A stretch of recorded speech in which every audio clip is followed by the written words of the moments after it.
शालू, एक बार बस मेरा भरोसा करो, मैं वादा करता हूं जेल से निकलते ही मैं तुमसे शादी कर लूंगा। तुम अपना बयान से पलट जाओ और केस वापस ले लो। मैं अपनी पत्नी से भी कोई रिश्ता नहीं रखूंगा, मैं सिर्फ और सिर्फ तुम्हारे साथ रहूंगा।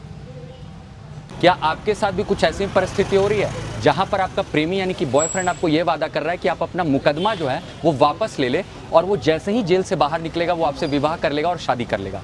इस भरोसे में कई समस्या लड़कियां जनरली ये डील करती हैं, उनको समझ में नहीं आता कि ऐसे में क्या करना चाहिए। एक छोटी सी भूल आपका पूरा समय और मेहनत बर्बाद कर सकती है।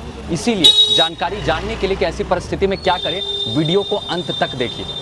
कई परिस्थिति में देखा जाता है कि जो लड़का कई समय से उस लड़की का बात भी नहीं सुन रहा था, अपनी गर्लफ्रेंड का कोई बात ही नहीं मान रहा था, पर जैसे ही वो लड़की मुकदमा करती है और वो लड़का के जेल जाने की नौबत आ जाती है या कानूनी प्रक्रिया चालू हो जाती है, तो ऐसी परिस्थिति में वो गिड़गिड़ाने लगता है। लड़का माफ़ी मांगता है कि वो केस वापस ले ले, या कई परिस्थिति में अगर जेल में है, वो न्यायिक हिरासत में है, तो यह वादा करता है कि तुम अपने बयान से पलट जाओ कोर्ट में, जिससे कि केस खत्म हो जाए और त्वरित मैं तुमसे शादी भी कर लूँगा और तुम्हारे साथ रहूँगा।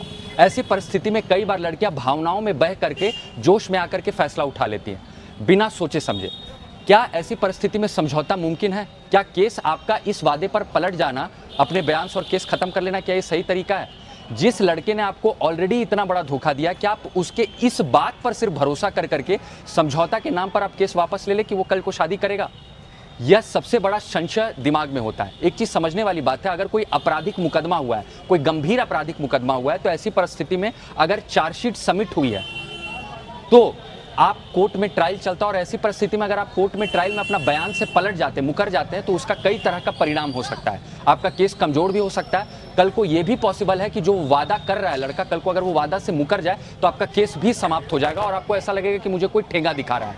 यह सबसे बुरा समस्या होता है। अगर वाकई वो लड़का या तो विवाहित हो या अविवाहित हो और आपको वादा कर रहा है कि वो समझौता करना चाहता है, तो अगर वाकई में कोई समझौता करना चाहता है तो पहले आप सही योग्य अधिवक्ता से सलाह लें कि क्या ये मुकदमा योग्य है समझौता करने लायक, क्या इसमें समझौता हो सकता है, समझौता का क्या प्रक्रिया हो सकता है और कैसे केस वापस लिया जा सकता है। एक योग्य अधिवक्ता से सलाह लेकर के काम करें, क्योंकि जोश में उठाया गया कोई भी फैसला आपके सालों के कानूनी अधिकार और मेहनत को खराब कर सकता है। समझने वाली बात क्या है कि हर चीज़ की प्रक्रिया होती है, उसको सही समय पे सही तरीके से समझना जरूरी है, ना कि जोश में कोई फैसला उठा लेने से आपका केस खत्म हो जाएगा या वो शादी कर लेगा। इसीलिए कोई भी काम कानूनी रूप से समझ करके ही करें, नहीं तो अफसोस करते रह जाइएगा।